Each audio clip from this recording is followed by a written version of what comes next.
Aujourd'hui, dans cette vidéo de comment se maquiller pour vos vidéos, eh bien, je vous montre premièrement la préparation.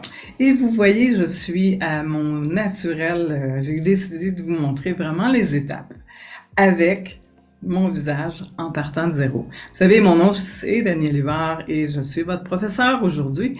Et j'ai maquillé les comédiens, les vedettes depuis 30 ans.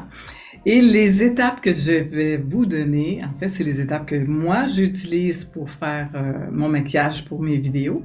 Et c'est aussi les étapes que j'utilisais lors des tournages ou lors des photoshoots que j'utilisais, que je faisais avec les vedettes, justement. Donc, ce sont les mêmes et j'ai beaucoup de trucs et beaucoup d'astuces. Alors, je vous invite de rester jusqu'à la fin de tous les modules car vous allez avoir des astuces phénoménales. Pour commencer, dans cette première vidéo, c'est la préparation. Alors, pourquoi préparer notre peau avant notre tournage? En fait, c'est la même chose qu'on doit faire à tous les jours. Mais c'est quelque chose de très, très simple et avec des produits tout à fait naturels et tout à fait simples. Et en fait, il y en a deux. Je les ai préparés ici. La première chose, bien sûr, j'ai nettoyé, je me suis démaquillée hier et je suis, présentement, ma peau est à l'état naturel. Le plus que vous pouvez voir, c'est vraiment mon moi-même à l'état naturel.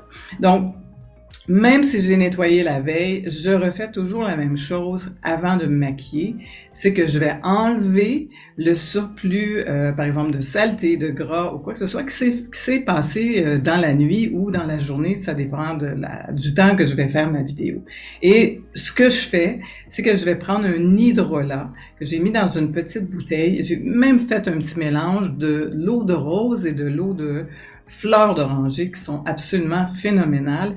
Et je prends un petit linge comme ça et je vaporise et j'enlève justement s'il y a des résidus, parce que les résidus font que votre fond de teint n'est pas beau, que votre teint n'est pas beau, qui en fait donne un teint terne et souvent on se demande pourquoi. Donc si vous avez la peau grasse, ça va enlever les particules que vous avez et votre peau est prête à recevoir un hydratant. Une base hydratante, c'est important. Alors moi, ce que je prends, c'est l'huile de jojoba. Donc on voit ici l'huile de jojoba. Pourquoi je prends l'huile de jojoba? C'est une huile végétale, pas une huile essentielle, et c'est une huile qui est très, très similaire au sébum de la peau. Donc, elle convient à tous les types de peau.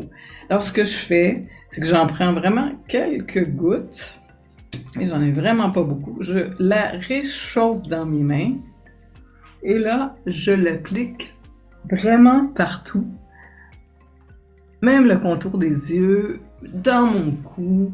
Et c'est extraordinaire cette huile parce qu'elle est non grasse. C'est une cire.